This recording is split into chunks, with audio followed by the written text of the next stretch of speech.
Bienvenidos a esta inmersión donde nos vamos a entrar en un evento envuelto en misterio y dolor. La masacre de Caraimí en Paraguay en 1980.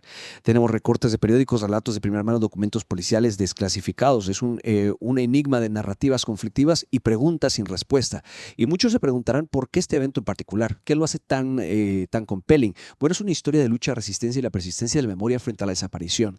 Desvelemos juntos las capas de este suceso, separemos los hechos de la especulación y veremos qué verdades escalofriantes emergen. Expertos en artículos nos transportan al viaje de los campesinos, comenzando con su intento desesperado por llegar a Caguazú tomando un autobús. ¿Qué nos puede revelar sobre sus motivaciones? Lo que encontramos aquí es un reflejo de la compleja realidad del Paraguay, de la década de 1980 bajo el régimen de Cisneros. Imaginen un país donde la tierra fuente de vida se concentra en pocas manos, mientras miles de campesinos luchan por sobrevivir. En este contexto surgen las Ligas Agrarias Cristianas, un movimiento social con apoyo de la Iglesia Católica, que buscaba una reforma agraria y justicia social, pero la dictadura los percibió como una amenaza. Las motivaciones de estos campesinos son un punto de debate. Algunos relatos hablan de una marcha de protesta hacia Asunción, para denunciar las injusticias. Otros sugieren un movimiento guerrillero para derrocar a Stroessner. La verdad, como la niebla, se disipa con el tiempo. Y en medio de esta niebla surge la figura de Victoriano Centurión, Centú, un líder que logró evadir la captura, esconderse en un árbol hueco durante meses. ¿Cómo era la vida de Centú en ese escondite? ¿Qué nos dice esto sobre la presión que enfrentaba? La historia de Centú es fascinante. Imagina la tensión de vivir a la intemperie, el miedo constante a ser descubierto. Su escondite en un árbol hueco no era solo un refugio físico, sino un símbolo de resistencia. Nos habla del impacto psicológico de la persecución, de la determinación por sobrevivir a pesar del terror impuesto por el régimen. Claro, y los artículos mencionan una cacería humana en respuesta a estos eventos. Esa frase evoca una imagen aterradora. Sí, la dictadura no escatimó en recursos para reprimir cualquier atisbo de disidencia. Helicópteros, miles de soldados paramilitares. La respuesta fue brutal. Esta cacería humana no fue una metáfora, sino una operación a gran escala que ilustra la violencia de Estado en su forma más cruda. Lo más inquietante es el destino de los 10 campesinos desaparecidos, oficialmente muertos, pero sin rastro de sus cuerpos. ¿Qué sabemos sobre su destino? Sus desapariciones son un enigma que perdura. Testimonios de sobrevivientes hablan de ejecuciones sumarias, de fosas comunes clandestinas. La falta de investigaciones oficiales perpetuó la incertidumbre y el dolor de sus familias. Es como si la tierra misma guardara el secreto de su destino. En medio de esta tragedia, encontramos las historias de Apolinaria González y Apolonia Flores Rutela, dos niñas atrapadas en el fuego cruzado. La respuesta desafiante de Apolonia a propio Stroessner es impactante. ¿Qué nos dice eso sobre el impacto de la violencia en los más vulnerables? Las historias de Apolinaria y Apolonia son desgarradoras. Nos recuerdan que la violencia política no solo afecta a los involucrados directamente, sino que deja cicatrices profundas en toda la sociedad, especialmente en los niños. La valentía de Apolonia al enfrentar a Stroessner nos muestra la resistencia, que puede surgir incluso en los momentos más oscuros. Es cierto, estas historias nos interpelan. Nos obligan a reflexionar sobre el costo humano de la represión y la importancia de buscar la verdad incluso décadas después. Exacto, la memoria de Acaraimí no debe desvanecerse. Es un recordatorio de la fragilidad de la paz y la persistencia de la lucha por la justicia. Y a medida que profundizamos en este evento, nos enfrentamos a más preguntas que respuestas. ¿Qué motivó realmente a los campesinos? ¿Dónde están los desaparecidos?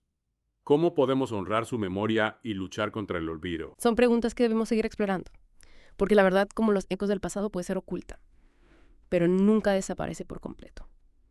Y mientras exploramos esos documentos, un detalle me llama la atención. La ficha policial de Apolonia Flores, con solo 12 años. La describe como una peligrosa guerrillera. Es una etiqueta que no concuerda con la imagen de una niña. Es un ejemplo claro de la deshumanización que se usaba para justificar la violencia. Al convertir a las víctimas, incluso a niños, en enemigos, se facilita su eliminación. Este mecanismo perverso se repite en regímenes autoritarios a lo largo de la historia. Es escalofriante pensar en cómo la maquinaria de propaganda distorsionaba la realidad para justificar la represión. Por eso es crucial reconstruir la memoria histórica, al contrastar las versiones oficiales con los testimonios de los sobrevivientes y las evidencias. Podemos desmantelar la narrativa oficial y acercarnos a una verdad más compleja. Más humana. Y hablando de reconstruir la memoria, ¿qué sabemos del destino de Victoriano Centurión Centú después de su escape? Logró encontrar refugio y paz. Centú se convirtió en una figura legendaria. Su escape, su supervivencia del monte, su exilio en Venezuela. Todo contribuyó a construir una imagen de resistencia indomable. Es interesante cómo la figura de Centú se transforma en un símbolo, casi un mito. Exacto, su historia encarna la lucha por la justicia social. A pesar de las dificultades, nunca se rindió. A su regreso a Paraguay tras la caída de la dictadura, continuó trabajando con organizaciones campesinas, manteniendo viva la llama de la esperanza y la memoria de Acaremí. Es inspirador pensar que a pesar del dolor y la pérdida, Sentú nunca abandonó la lucha. Su historia nos recuerda que aunque las heridas del pasado sigan abiertas, la búsqueda de la verdad, la justicia y la reparación son un imperativo moral, un camino que debemos recorrer para que la memoria de Acaremí y de todas las víctimas de la violencia política no se pierda en el olvido. Y en estos documentos policiales desclasificados, encontramos detalles que nos permiten imaginar la magnitud de la operación militar. Mapas, informes, listas de nombres, como si estuviéramos viendo a través de los ojos del régimen. Esos documentos son una ventana al pasado. Nos permiten comprender la lógica del poder, la frialdad con la que se planificó y ejecutó la represión. Cada nombre en esas listas representa una vida truncada, una familia destrozada, un vacío que aún se siente. Y a pesar de la brutalidad de los hechos, la resistencia a los campesinos, su lucha por una vida digna, nos deja un atisbo de esperanza. Si la resistencia no solo se manifiesta en la lucha armada, sino también en la perseverancia, en la memoria, en la búsqueda incansable de la justicia. Es un recordatorio de que la esperanza puede florecer, incluso en los terrenos más áridos. ¿Y qué hay de las familias de los desaparecidos? ¿Han encontrado alguna respuesta, algún consuelo? La búsqueda de los desaparecidos continúa. Familiares y organizaciones de derechos humanos sigan luchando por la verdad, por la justicia, por el derecho a saber qué pasó con sus seres queridos. Su lucha es un testimonio de amor, De dignidad. de la negativa a olvidar. Es como si Acaremí se hubiera convertido en un símbolo de todas las desapariciones forzadas, de todas las víctimas silenciadas por el terror. Exactamente, Acaremí nos recuerda que la memoria no es solo un ejercicio del pasado, sino una herramienta para construir un futuro más justo.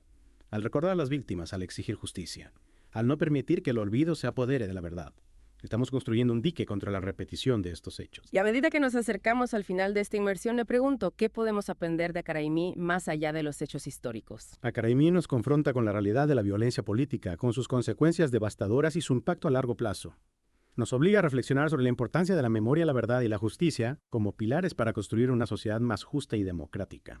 Es como si este evento, a pesar de su oscuridad, nos iluminara sobre la fragilidad de la paz y la necesidad de proteger los derechos humanos. Exactamente, la memoria de Acaremí nos llama a la acción, a no ser indiferentes ante la injusticia, a defender la verdad y a exigir rendición de cuentas. Es un recordatorio de que la lucha por la justicia es un proceso continuo que requiere la participación de todos. Y al final volvemos a la pregunta inicial, ¿por qué este evento en particular? ¿Qué hace que Acaremí sea tan relevante hoy en día? Porque Acaremí no es solo un evento del pasado, es un espejo que refleja los desafíos del presente. Nos recuerda que la violencia, la impunidad y el olvido son amenazas constantes que debemos combatir, y que la memoria, la verdad y la justicia son las herramientas para construir un futuro donde estos horrores no se repitan. Esta inmersión nos deja con una sensación de inquietud, pero también con una llamada a la acción. ¿Qué podemos hacer como individuos para honrar la memoria de las víctimas y contribuir a la búsqueda de la justicia? Podemos informarnos, compartir estas historias, apoyar a las organizaciones que trabajan por los derechos humanos y la memoria histórica. Podemos exigir a nuestros líderes que se comprometan con la verdad y la justicia. Y sobre todo podemos mantener viva la memoria de Acaremí para que nunca olvidemos las lecciones que nos enseña. Esa inmersión en Acaremí nos ha llevado a través de la niebla del pasado, revelando historias de dolor, resistencia y esperanza. Que la memoria de este evento nos inspire a construir un futuro donde la justicia y la dignidad prevalezcan. El eco de Acaremí resuena en nuestra conciencia, recordándonos que la lucha por un mundo mejor continúa.